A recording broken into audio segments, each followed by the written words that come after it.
In this video, we will show you how to book an Uber cab in the UK. If you guys want to get started with the Uber app, you can use the links down in the description.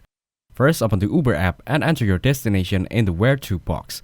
After confirming that both your pickup and destination addresses are correct, select Taxi. Once the driver is matched with you, their vehicle details will appear and you can track their arrival on the map. When your driver arrives, ensure the vehicle details match those shown in the app before getting in. The driver will already have your destination and direction, but you can request a specific route if needed. Upon reaching your destination, you'll be automatically charged through your payment method on file. You can exit the vehicle as soon as you arrive.